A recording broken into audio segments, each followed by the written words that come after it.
Monday, it's Mansfield today. Welcome to a fresh new week. When I say fresh, it was fresh this morning here in Joburg. I believe it's bucketing down in the Western Cape. That's where we find Chris Gibbons. And I believe it's just as cold in the alcohol industry today, following last night's family meeting with President Cyril Ramaphosa. Chris, there are going to be a lot of people in the restaurant and the booze industry who are going to be very, very bitter this morning, I would imagine. Good morning to you. Jeremy, a very good morning to you. I must tell you, on the weather front, there's a bloke called Noah wandering around outside, rounding people up 2 by 2. But the problem is he can't get a drink, warm up, and it's now been banned.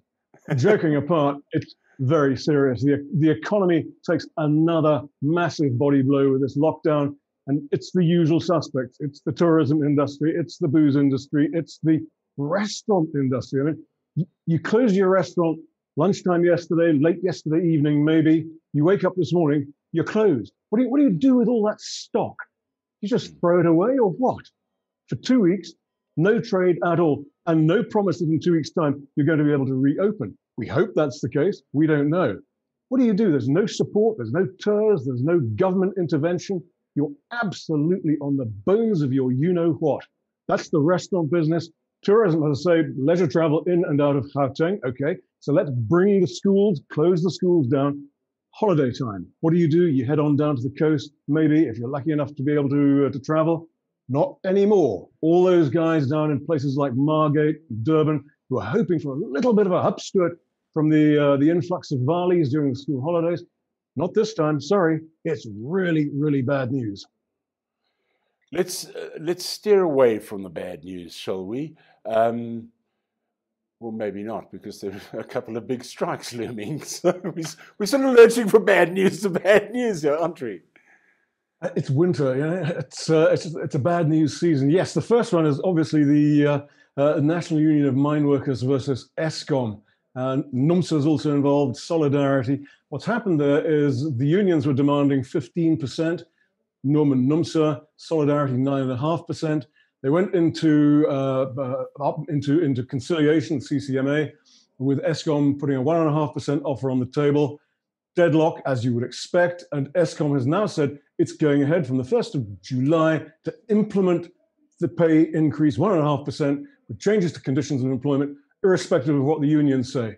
The unions are now saying, hang on, we're in the middle of a negotiation. We go from conciliation to arbitration. We haven't even done that yet. You can't just unilaterally implement the changes. Eskom saying, yes, we can.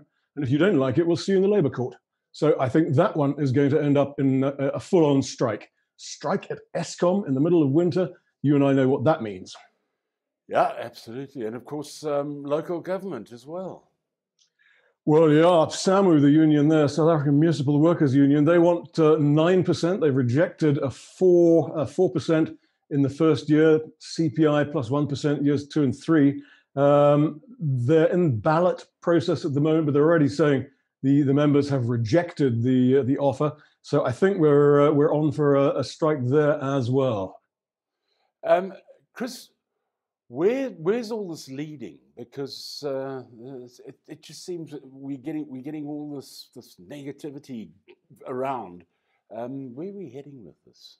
Crystal ball. Jeremy, I think that's a very good question, and we have to go back to 1994 to look at the roots of this, when the ANC went into alliance with the Communist Party on one hand and the unions on the other. And I'm reminded here of the early 90s, Margaret Thatcher in the UK, when somebody finally had to stand up to the unions and say enough. Margaret Thatcher did that, great miners' strike. Her government broke Arthur Scargill, broke the mine workers union in the UK, and the economy was able to progress. And I think we're reaching that point here. The ANC is going sooner or later to have to stand up to the trade unions.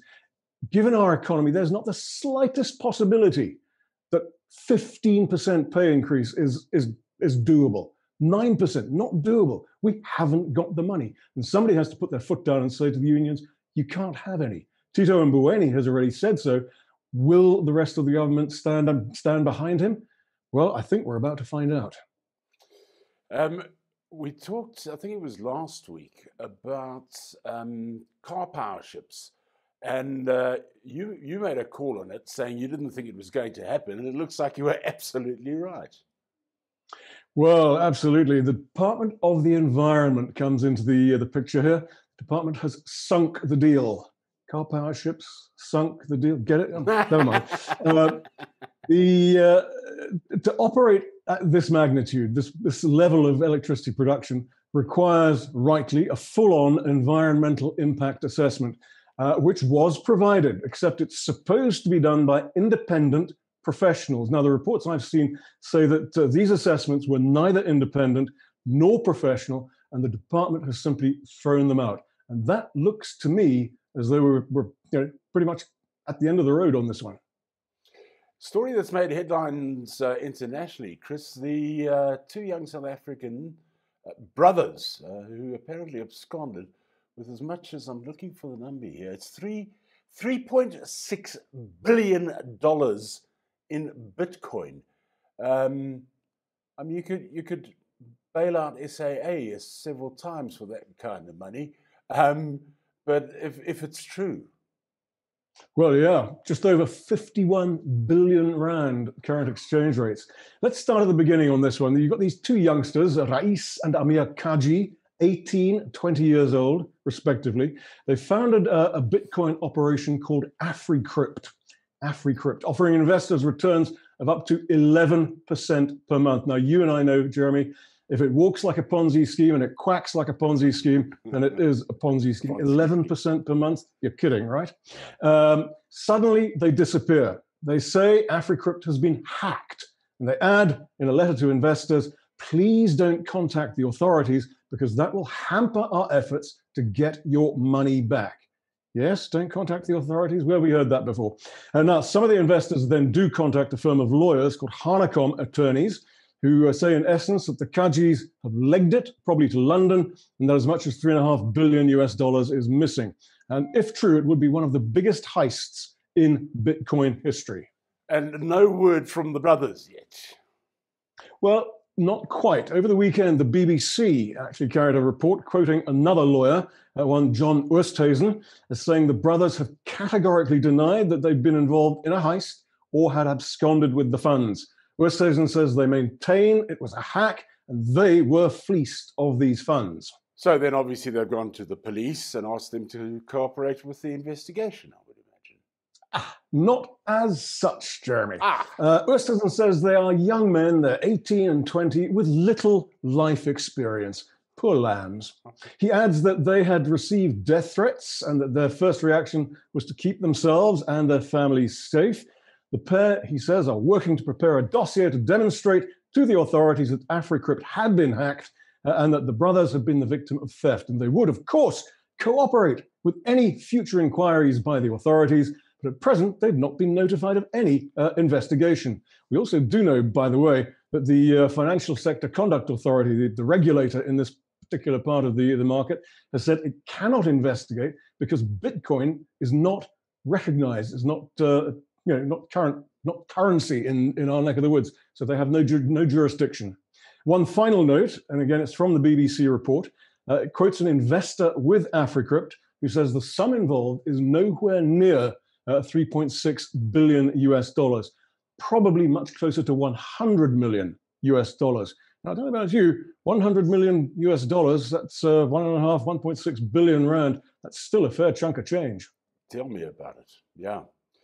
Something a bit different this morning, but it's still very related to business and finance. You, I believe, have just been reading a new book by Nobel Economics Prize winner Daniel Kahneman. Yes, indeed, I have had that pleasure. You remember Kahneman's 2011 bestseller, Thinking Fast and Slow? Well, we now have a new one, a follow-on, if you like, from that, called Noise. Kahneman's work is all about how we make decisions, how those decisions are subject to bias in the case of Thinking Fast and Slow. In the case of noise, well, it turns out that there are two kinds of components of decision-making. Bias is the one. The other is what Kahneman and his co-authors are calling noise. Cass Sunstein and Olivier Siboni are the other writers. Noise, I'll quote from the book. In public conversations about human error and in organizations all over the world, Noise is rarely recognized. Bias is the star of the show. Noise is a bit player, usually off stage. This book is our attempt to redress the balance. So, what is noise? Well, noise is the assortment of random background variables which cause us to make different judgments about the same set of facts. Noise is why different doctors will make different judgments about a patient's condition. It's why a judge will hand down a harsher sentence, for example, just before lunch when he's tired and hungry, as opposed to just after lunch when his or her tummy is full and they're feeling more at peace with the world. Noise is why you or I will make a different decision from today after we have slept on it. Kind of the wisdom of crowds, where you become a crowd of two, the decision we make today versus the decision we make tomorrow.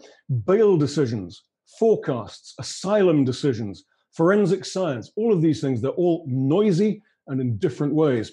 And Kahneman and his co-writers go into great detail explaining the different kinds of noise, how to distinguish noise from bias, and how to quantify their combined effect. As you'd expect, they also spend the last part of the book, Noise, dealing how to counter the problem, and in doing so, how to make better judgments. It's fascinating reading. I found it quite tough. I don't have a background in statistics. Maths, as you would know, is not my strong point. But it is a vital work, I think, for anyone in business who makes any kind of decision, which after all, in the business world, is most of us. Yeah. So at some stage this week, I would imagine, I don't know if there'll be a gathering for it because of COVID, but the song will ring out, "Happy birthday to you, happy birthday to you, happy birthday Chinese Communist Party, happy birthday to you." 100th anniversary of the Chinese Communist Party. It's worth thinking about from an economic point of view, isn't it? Well, absolutely, Jeremy. 100 years old, and you have China under the Communist Party, the longest-lived Communist Party, and easily the most economically successful. And one of the questions you have to ask is, have they actually got a better system than, for example, capitalism? Because it certainly works. It has pulled millions, if not billions, of people out of poverty, and it endures to this day. So that's the upside. The downside, of course, is that it is unbelievably brutal. It has a human rights record, which at one stage about 30 odd years ago was looking up, maybe. Then we had Tiananmen Square, 1989, when unarmed protesters were machine gunned, and it's been getting tougher and tougher and tougher ever since. The Uyghurs in the western China at the moment are being absolutely ruthlessly oppressed. And they, as the old saying goes, they're not taking any prisoners. So you've got an interesting philosophical question when it comes to the economics. Very, very successful, no question about it. Going to become, if it not already is, the world's largest economy, most successful. But at what price? At what price? Human misery and suffering. Briefly, the week ahead, what's it got in store for us, Chris? Jeremy, I think fairly quiet so far. A lot of things coming up in the Euro area, some in the US. For us, the high point probably on Wednesday afternoon when we get the latest balance of trade figures. Past two sets have been very good. Let's hold thumbs for a hat trick.